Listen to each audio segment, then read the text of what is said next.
Sleeper ഇപ്പോൾ നമ്മൾ പുതിയ ഇറക്കുന്നുണ്ട്. ഓൾവോടെ സ്ലീപ്പറും വരുന്നു. ഓൾവോ ആദ്യം ഇന്ത്യയിൽ സ്ലീപ്പർ ഉണ്ടാക്കുക. നാളെ വരുന്ന സീറ്റാണ്.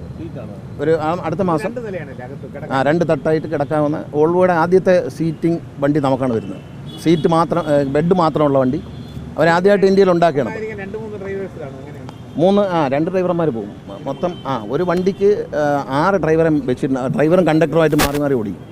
കണ്ടക്ടറും ഡ്രൈവറാണ്. രണ്ടുപേരും കണ്ടക്ടറും ഡ്രൈവറും ഒരാൾ തന്നെ. അപ്പം നമ്മളിപ്പോൾ ഫിക്സ് ചെയ്തിട്ടുണ്ട്. ഈ വണ്ടികൾക്കെല്ലാം 3 പേരെ വെച്ചിട്ടുണ്ട്. 4ാമതൊരാളെ വണ്ടി തൊടിയിരിക്കില്ല. ഇവർ ചീത്തയാക്കും. 4 എടുത്ത് ഇടിച്ചിട്ട് കൊണ്ടിടും. അതുകൊണ്ട് ഈ 3 പേർക്കാണ് പൂർണ്ണ. 6 പേരുണ്ട് കണ്ടക്ടറും ഡ്രൈവറുമായിട്ട്. ഇവർക്കായിരിക്കും പൂർണ്ണ ഉത്തരവാദിത്വം. നാളെ മുതൽ പുതിയ വണ്ടി വന്നാൽ വേറെ 4ാമതൊരാൾ കറണ്ട് സദ്യ വന്നാൽ വണ്ടി ഓടിക്കില്ല. അന്ന് വണ്ടി പോകണ്ടെന്നുള്ള തീരുമാനം എല്ലാ വണ്ടിയിലും അങ്ങനെ ആക്കുകയാണ്. കാരണം ആ ഓടിക്കുന്നവർ ഉത്തരവാദിത്തത്തോടെ ഓടിച്ചിട്ട് അവരെ ക്രൂ മാരേജ് എന്ന് പറയും.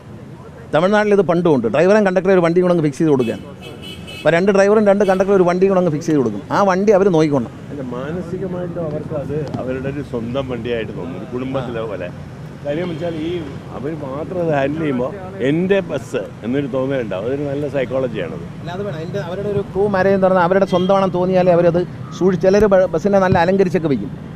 നല്ല പടങ്ങളൊക്കെ ഒട്ടിച്ച് ഇതൊക്കെ ഇട്ട് ഹാരമൊക്കെ ഇട്ട്. അത് അവരുടെ ഒരു സ്നേഹമാണ്. അത് അങ്ങനെ ഒരു സെറ്റപ്പിലേക്ക് കൊണ്ടുപോകാനാണ് ഉദ്ദേശിക്കുന്നത്.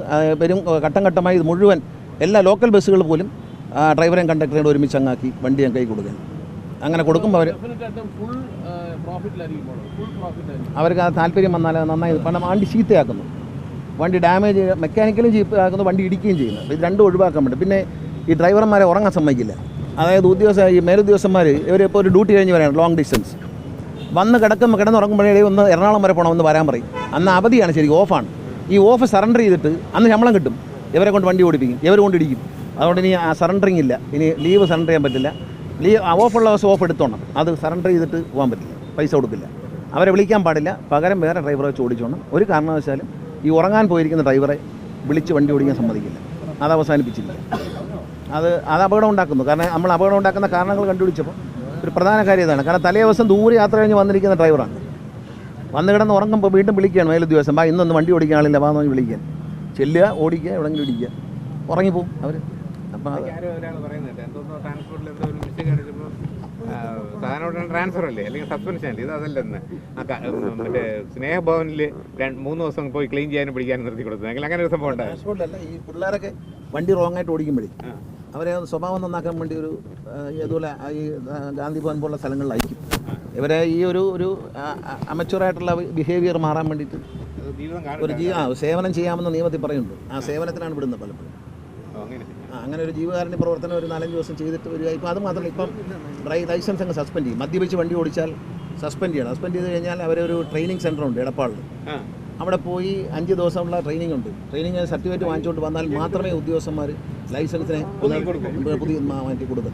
അതുവരെ സസ്പെൻഷനാണ്, വേറെ ശിക്ഷയൊന്നുമില്ല. ഇത് പോയി തിരിച്ച് വരണം. അപ്പോൾ അവിടെ പോകണം, അവിടെ പോയി നിൽക്കണം. അവിടെ താമസമൊക്കെ ഉണ്ട്. അവിടെ 5000 രൂപ ചിലവുണ്ട് ഒരാഴ്ചയിൽ. ദിവസം 1000 രൂപ വെച്ച് അടച്ച് അവിടെ നിന്ന് ആ ട്രെയിനിങ്ങിൽ പങ്കെടുത്തിട്ട് തിരിച്ചു വന്ന്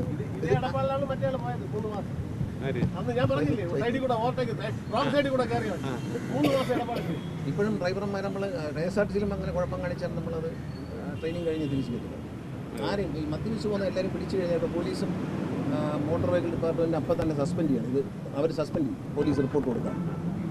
ലൈസൻസ് സസ്പെൻഡ് ചെയ്തിട്ട് അത് കാരണം ഇത് അപകടം കുറച്ചേ പറ്റുള്ളൂ. നമ്മൾ വളരെ സ്ട്രിക്റ്റ് ആയില്ലെങ്കിൽ റോഡിൽ മരണങ്ങളുടെ എണ്ണം വല്ലാതെ കൂടും. അതുകൊണ്ട് നമ്മൾ അതിനകത്ത് ഒരു വിട്ടുവീഴ്ചയില്ല. കേരളത്തിൽ ഇന്ത്യയിലൊരു വ്യത്യാസമുണ്ട്. കേരളത്തിൽ ഏറ്റവും കുറച്ച് ലൈസൻസ് വെച്ച് പാസ്സാക്കുന്ന സംസ്ഥാന കേരളമാണ്. പണ്ട് ഈസിയായിരുന്നു, ഇപ്പോൾ 99% ജയിക്കുമായിരുന്നു. 99.9% ജയിക്കുമായിരുന്നു ഒരു ദിവസം. ഇപ്പോഴങ്ങനെയല്ല. ഇപ്പം 48-50% ജയിക്കും.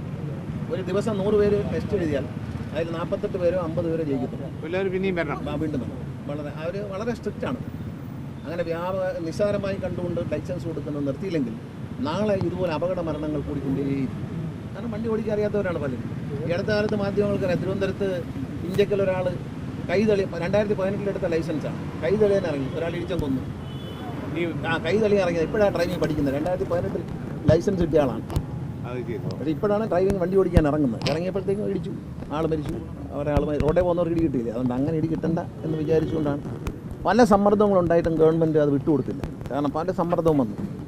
ഡ്രൈവിംഗ് സ്കൂളുകാരെ ഭാഗത്തൊക്കെ വലിയ സമ്മർദ്ദം ഇപ്പോഴും നടന്നുകൊണ്ടിരിക്കുന്ന സമ്മർദ്ദം. പക്ഷേ ആരും മൈൻഡ് ചെയ്യാറില്ല. ബഹുമാനപ്പെട്ട മുഖ്യമന്ത്രി എന്നോട് പറഞ്ഞു നല്ല ലൈസൻസേ കൊടുക്കാവുന്നതാണ്. ആ ഒരൊറ്റ ബലത്തിൽ ഈ കർശനമാക്കിയിരിക്കുന്നത്.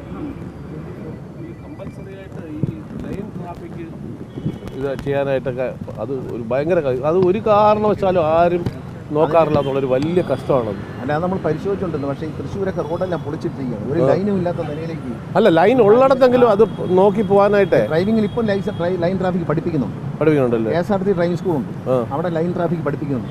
കാരണം ലൈൻ ട്രാഫിക് അറിയില്ല. ലൈനിൽ എങ്ങനെ വണ്ടി ഓടിക്കണമെന്ന് ഡ്രൈവർക്ക് അറിയില്ല. വണ്ടി ഓടിക്കുന്ന ഒരു മെയിൻ റോഡിലെ ഒരു ഹൈവേയിലൊക്കെ റൈറ്റ് സൈഡിൽ കൂടെ ഒരു സ്കൂട്ടറൊക്കെ അങ്ങ് നോക്കണം.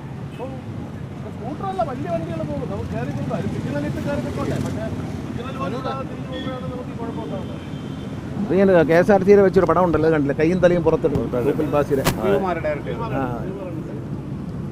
അദ്ദേഹം KSRT ജീവനക്കാരനായിരുന്നു, അങ്ങനെ ചെയ്തതാണ്. അല്ലെങ്കിൽ നാടകമായിട്ട് ഭയങ്കര ഹിറ്റായതാണ് കയ്യും തലയും പുറത്തിടുന്നത്. അത് ശരിക്കും ഒരു ബസ്സിനകത്ത് ഒരു കഥ പറയാൻ പറ്റും എന്നുള്ളതാണ് ഫേമസ്. അതാണ്, അത് വലിയൊരു സ്ക്രിപ്റ്റാണ്. എഴുതി വെക്കുകയും ചെയ്യുന്നു, പുകവലി പാടില്ല, കയ്യും തലയും പുറത്തിടരുത്. ഇപ്പം കയ്യും തലയും പുറത്തിടാൻ പറ്റില്ല, അതുകൊണ്ട് എഴുതി വെക്കേണ്ട കാര്യമില്ല. ഇട്ടാ കുഴപ്പമാണെന്ന് വരുന്നവർക്ക് അറിയാം. അതുകൊണ്ട് കുറച്ചുകൂടി ബോധവൽക്കരണം ഉണ്ടായിരുന്നു. എന്തായാലും താങ്ക് യു രമേശ്. നല്ലൊരു ട്രിപ്പ് വൈകുന്നേരം ഇവിടെ കൂടെ തന്നതിന്. അത് ഈ മുകളിലിരുന്ന് കാണാം ഈ റോഡ്. പലപ്പോഴും നടന്നിട്ടും സൈക്കിൾ ചവിട്ടിയിട്ടും ഒക്കെ ഉള്ള റോഡാണിത് നമ്മുടെ ജീവിതത്തിൽ. അതിങ്ങനെ ഒരു ഭംഗിയായ ഒരു രീതിയിൽ യാത്ര ചെയ്യാൻ പറ്റിയതാണ്.